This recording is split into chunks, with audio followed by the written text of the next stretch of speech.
kita punya waktu hari besok 1 hari lagi karena tanggal 12 itu sudah mulai cuti, sudah mulai libur. Artinya kita masih punya waktu hari besok 1 hari lagi. Kemudian yang keempat, apabila calon guru P3K tidak memiliki sertifikat pendidik, maka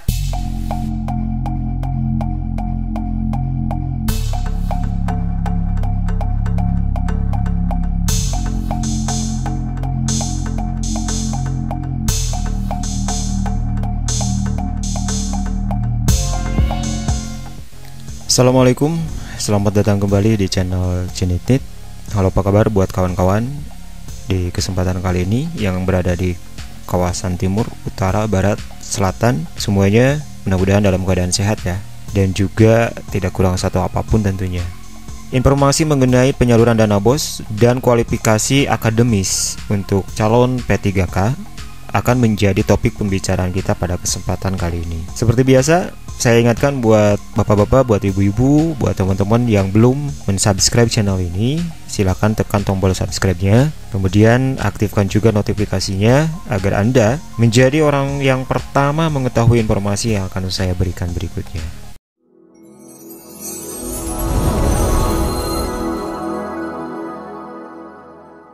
Bapak dan Ibu para pengelola BOS di manapun Anda berada, seperti yang sudah saya katakan di video-video sebelumnya bahwa pencairan BOS reguler tahap kedua itu dimungkinkan dicairkan sebelum hari raya Lebaran. Sampai hari ini, salah satunya di kecamatan saya juga di sini hampir seluruhnya itu sudah dicairkan. Meskipun baru tadi siang, tepatnya hari Senin tanggal 10 itu baru bisa dicairkan karena memang terkendala dengan keberadaan uang itu sendiri di bank penyalur. Meskipun SK dan SP2D-nya kemarin hari Jumat sudah ada, namun dicairkan pada hari Senin, yaitu terkendala dengan keberadaan uang yang tidak mencukupi untuk penyaluran dana BOS itu. Nah, hari ini kita akan mencoba memantau apakah seluruh dana BOS itu sudah cair apa belum. Pertama tentu saja kita masuk di menu dashboard di sini. Nah, di sini Bapak dan Ibu, yang pertama kita ke menu konfirmasi dana BOS terlebih dahulu. Di sini di dashboard ini ada SP2D, artinya ini harus dikonfirmasi oleh kita.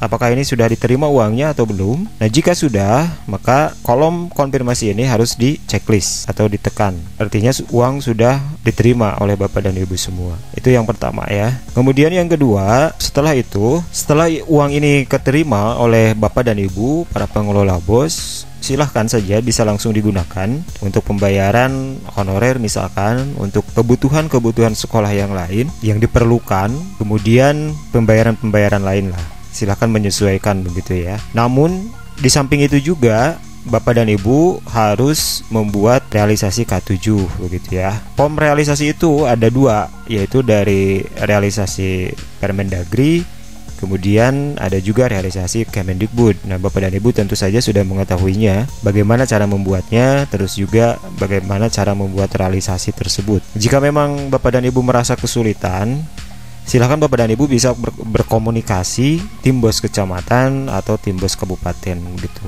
Jadi nantinya di akhir tahun kita tidak akan mengalami saldo kalau memang dari awal kita sudah tertib administrasinya. Itu yang pertama ya. Kemudian kita akan mengecek apakah dana itu sudah disalurkan atau belum seluruhnya. Kita di menu laporan penyaluran di sini untuk semua satuan pendidikan ini untuk tahap kedua begitu ya. Kita cek di filter. Di sini Bapak dan Ibu, kalau kemarin di video sebelumnya ini masih 0 angka-angkanya, tapi sekarang ini sudah mulai terisi. Artinya ini hampir seluruh pulau sekarang sudah disalurkan uangnya. Jadi Bapak dan Ibu silahkan bisa mengecek di rekeningnya masing-masing. Kita punya waktu hari besok 1 hari lagi karena tanggal 12 itu sudah mulai cuti, sudah mulai libur. Artinya kita masih punya waktu hari besok 1 hari lagi. Jika tidak, memang itu akan selepas Lebaran begitu ya. Nah, kemudian jika dalam rekap ini nama sekolah Bapak dan Ibu tidak ada, artinya itu akan masuk di tahap kedua, gelombang kedua. Lalu kapan perkiraan pencairannya?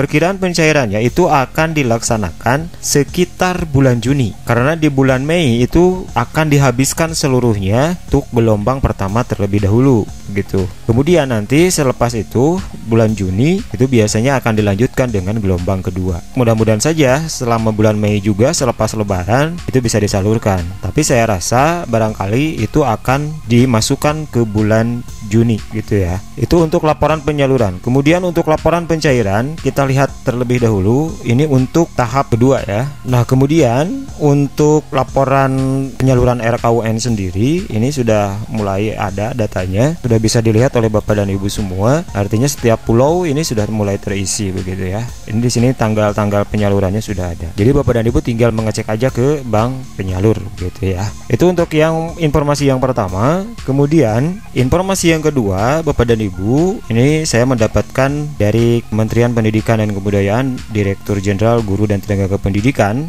terkait surat edaran tentang kualifikasi akademik dan sertifikat pendidik dalam pendaftaran pengadaan guru pegawai pemerintah dengan perjanjian kerja. Isinya mari kita baca bersama-sama. Dalam rangka pendaftaran pengadaan guru pegawai pemerintah dengan perjanjian kerja atau P3K tahun 2021, kami sampaikan hal-hal sebagai berikut. Yang pertama adalah calon guru P3K berasal dari, ini harus diperhatikan ya. Yang pertama adalah guru dalam jabatan, atau yang kedua lulusan pendidikan profesi guru yang belum menjadi guru. Ini catatannya ya. Yang kedua adalah calon guru P3K harus memiliki kualifikasi akademik sarjana S1 atau diploma 4D4 dan atau sertifikat pendidik. Itu syaratnya. Kemudian yang ketiga, calon guru P3K mendaftar sesuai dengan sertifikat pendidiknya. Ini jelas ya. Kemudian yang keempat, apabila calon guru P3K tidak memiliki sertifikat pendidik, maka mendaftar sesuai dengan kualifikasi akademiknya. Selanjutnya, daftar kualifikasi akademik dan sertifikat pendidik untuk mengisi bidang tugas atau mata pelajaran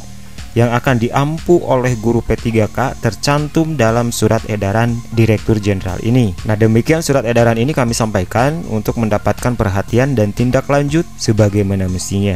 Ditandatangani oleh Pak Iwan Syahril selaku Dirjen, dan Bapak dan Ibu nanti bisa melihat ini di lampirannya.